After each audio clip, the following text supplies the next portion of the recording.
Olá, meus amigos, meu nome é Iago, eu sou professor de Direito Constitucional aqui no curso Êxito Preparatório para a OAB e eu vim aqui hoje comentar algumas questões de Direito Constitucional que caíram na primeira fase do 20º exame da OAB que aconteceu há pouco menos de um mês. Então, meus amigos, para vocês que estão aí estudando, revendo a matéria, se preparando para o 21º exame, essa é uma excelente oportunidade para revisar a matéria e também aprofundar um pouco os estudos. E para vocês também, aqueles que tentaram bravamente passar no 20º exame, mas que infelizmente por um ponto ou outro não lograram êxito. Essa é a oportunidade para revisar então um pouco dos seus erros e dos seus acertos e assim aprofundar os seus conhecimentos. Irei fazer nesse vídeo comentários das questões relativas às questões números 17, 18 e 19. As questões anteriores da prova branca já foram comentadas em vídeos anteriores que você encontra aqui no nosso canal. Beleza, galera? O que diz a questão número 17? Então vamos começar pela questão número 17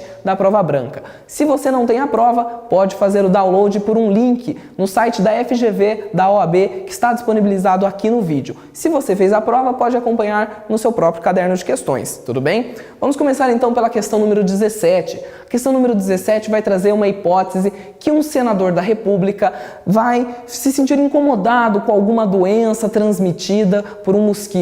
Vai trazer essa situação hipotética aí para você. E então propôs um projeto de lei para obrigar todas as secretarias de saúde do país a tratarem dessa doença, a prevenirem esse mosquito. O que acontece? No decorrer, no trâmite desse projeto de lei, um senador percebe que os servidores públicos da saúde podem não dar a devida atenção para essa doença porque ganham baixos salários. Então, além de tudo que eles fazem, ainda tem que dar atenção para essa nova lei, para essa nova doença. O que o senador resolve fazer? Nesse projeto de lei, ele, senador, inclui uma fonte de custeio, ou seja, ele aumenta o salário dos servidores para que eles tratem com melhor atenção essa nova doença, deem mais dedicação a essa nova lei, esse novo direito.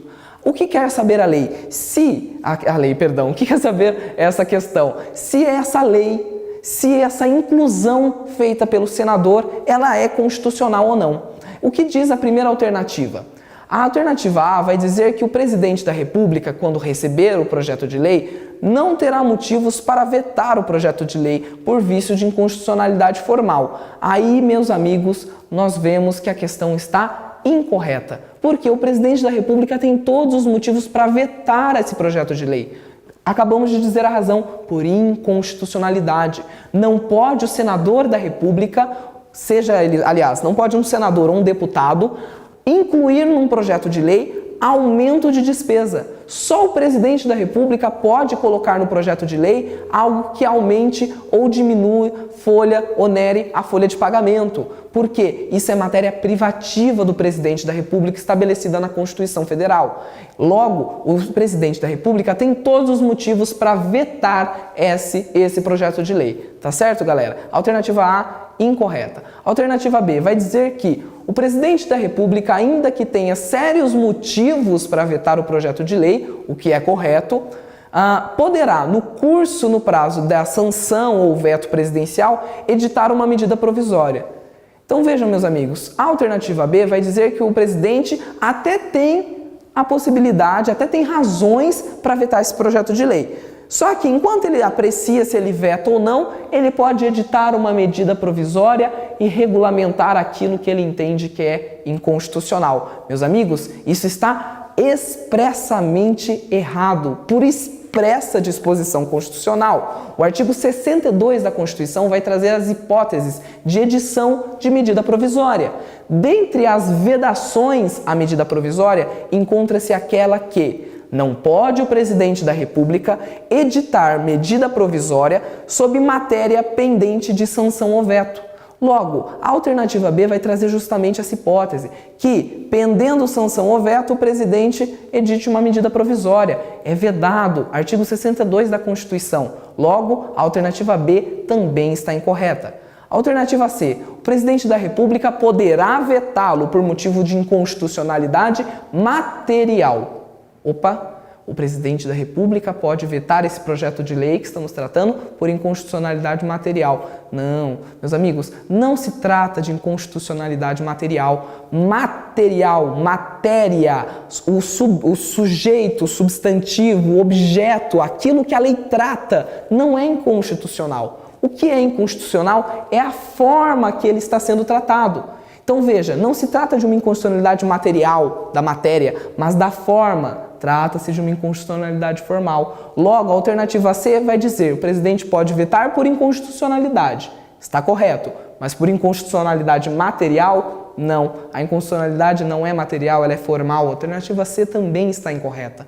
Por fim, a alternativa D, que é a única que nos sobra, vai dizer que o presidente da República pode vetá-lo por inconstitucionalidade formal, na parte que majorou a remuneração dos servidores públicos. É justamente isso. Por que não pode aumentar, majorar a remuneração dos servidores públicos? Porque o presidente da República deveria ter tido essa iniciativa e não o senador, como nos foi proposto pelo enunciado. Logo, nessa questão, a alternativa correta é a letra D.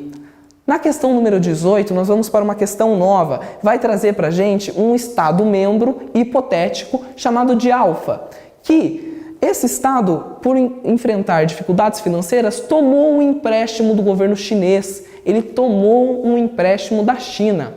Deu tão certo essa negociação com a China que um município dentro do Estado alfa se inspirou, falou: opa, eu também quero um empréstimo da China. E a China, meus amigos, concedeu o empréstimo tanto para o Estado alfa quanto para o município do Estado alfa.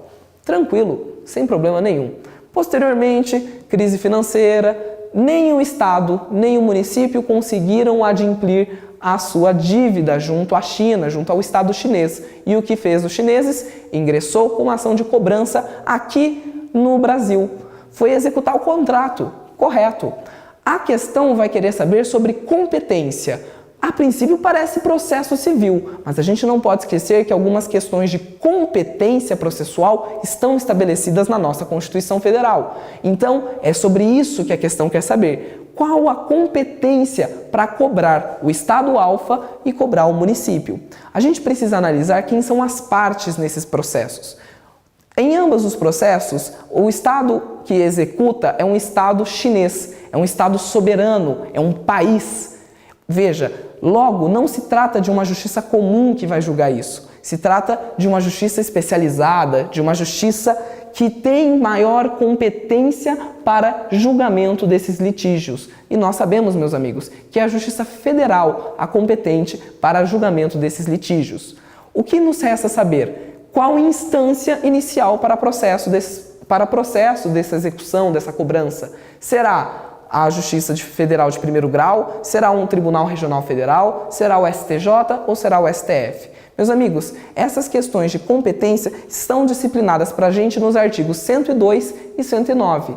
O artigo 102 traz as competências do Supremo Tribunal Federal e o artigo 109 traz as competências da Justiça Federal. Por que eu saliento esses dois artigos? É muito importante que vocês saibam a competência originária do STF. O que e quando o STF tem competência originária. E o artigo 109 ele vai ser importante para várias partes da prova do exame da ordem. Em constitucional é importante, mas é muito mais importante lá na frente, numa outra matéria que não é nem a minha, processo civil.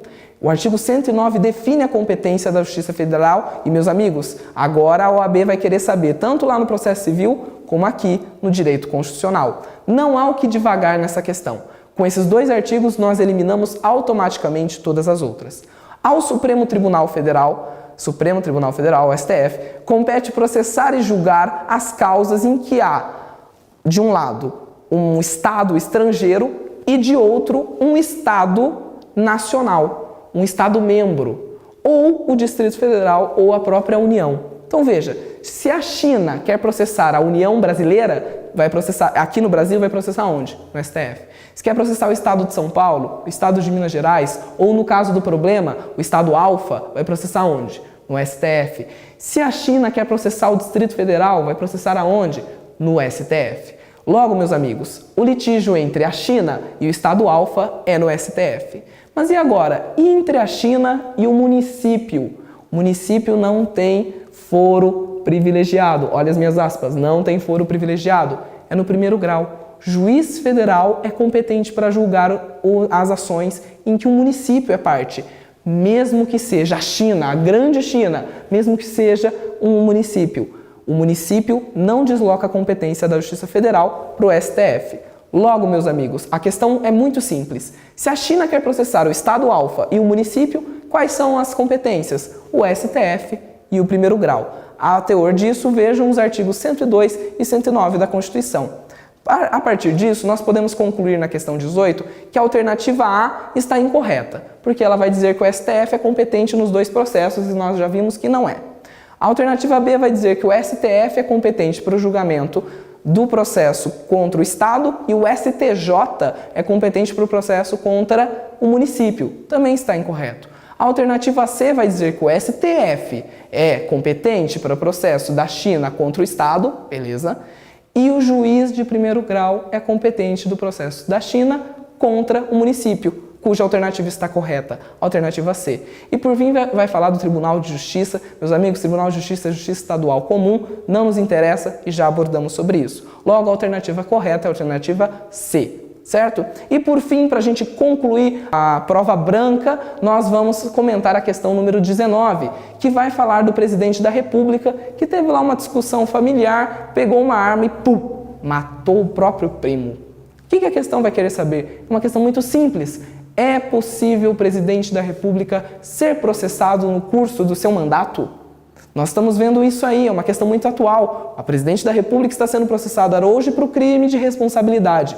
Muito tranquilo, o processo de julgamento não precisa nem ser estudante de direito, está na TV, está nas revistas, está nos jornais. Mas e o crime comum? E se o presidente da República pega uma arma e mata o próprio primo? Ele pode ser processado durante o seu mandato ou não? E nós vamos ver agora, porque é justamente isso que a questão 19 nos cobra. Certo? A alternativa A vai dizer que o presidente da República pode ser processado e será suspenso das suas funções por 180 dias, quando a denúncia do crime comum, no caso do crime de homicídio, for recebida pelo STF.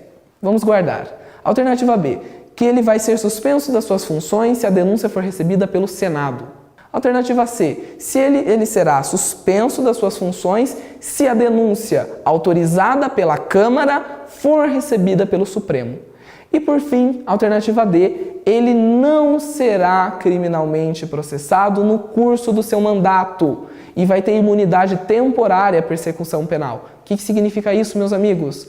Que o presidente da República só pode ser processado por crime comum após o término de seu mandato. Dentre todas essas alternativas, meus amigos, já lhe adianto que a alternativa D é a alternativa correta. Por quê? O presidente da República, por expressa disposição do artigo 86, parágrafo 4º da Constituição, não poderá ser responsabilizado por crimes estranhos ao seu mandato. O fato do presidente matar o primo dele tem a ver com o mandato de presidente dele?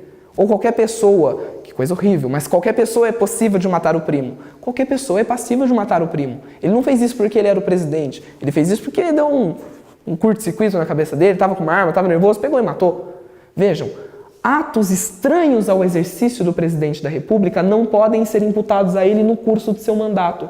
O que significa isso? Precisa sobrestar o processo penal, precisa suspender os prazos prescricionais e aguardar o fim do mandato.